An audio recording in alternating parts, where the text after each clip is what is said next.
అందరికీ నమస్తే అండి. ఫ్రెండ్స్, ఇప్పుడు మన వీడియో ఏమంటే మేము హైదరాబాద్కి వచ్చామండి. అంటే మా ఫ్యామిలీ వాళ్ళ ఫ్యామిలీ, అంటే మా జంట వాళ్ళ జంట, అంటే మా చెల్లెలు వాళ్ళ జంట. మేము హైదరాబాద్కి వచ్చాము ఒక మంచి పని మీద. ఇంకా ఈరోజు మన టాపిక్ ఏమంటే, ఈ మధ్య కాలంలో మన ఆశ్రమ వాసుల్ని అంటే మన పెద్దవాళ్ళని ఎక్కువగా యూట్యూబ్ ఛానల్లో చూపిస్తా ఉండలేదు.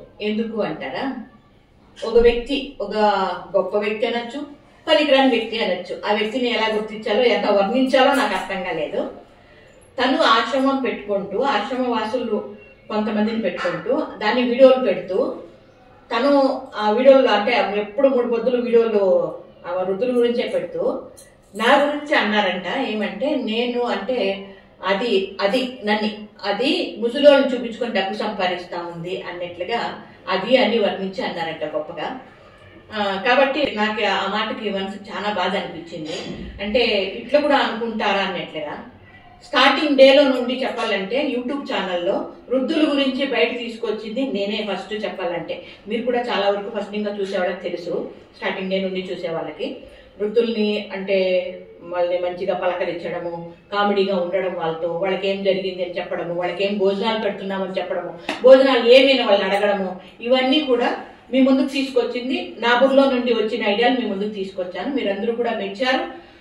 మీ అందరూ కూడా మీ వంతుగా సబ్స్క్రైబ్ చేసుకున్నారు, నాకు మంచి వ్యూవర్స్ ఉన్నారు, మంచిగా యూట్యూబ్ ఇన్కమ్ వస్తుంది, ఇవన్నీ కూడా బాగానే ఉంది. కాకపోతే ఈ మాట తను అనడం ఏమంతవరకు కరెక్ట్ అని, తను వృత్తులనే చూపిస్తూ డబ్బు సంపాదిస్తూ నన్నే ఆ రకంగా అనడము. మన యూట్యూబ్ ఛానల్లో స్టార్టింగ్ డే నుండి కూడా చూడండి, వృద్ధులను చూపించడమే కాకుండా నేను చాలా పలు రకాలుగా మీ ముందుకు తీసుకొస్తున్నాను. నా టాలెంట్ నా బుర్రకి పొదును పెట్టి దాన్ని మరీ తీసుకొస్తున్నాను మీ ముందుకి. ఆ రకంగా ఉన్నాడు, ఈ రకంగా మాట్లాడడం అని ఎంతవరకు కరెక్ట్? నువ్వు చేస్తున్నావు కదా, మళ్ళీ నువ్వు చేసినప్పుడు నన్ను ఎందుకు తప్పు పడతావు?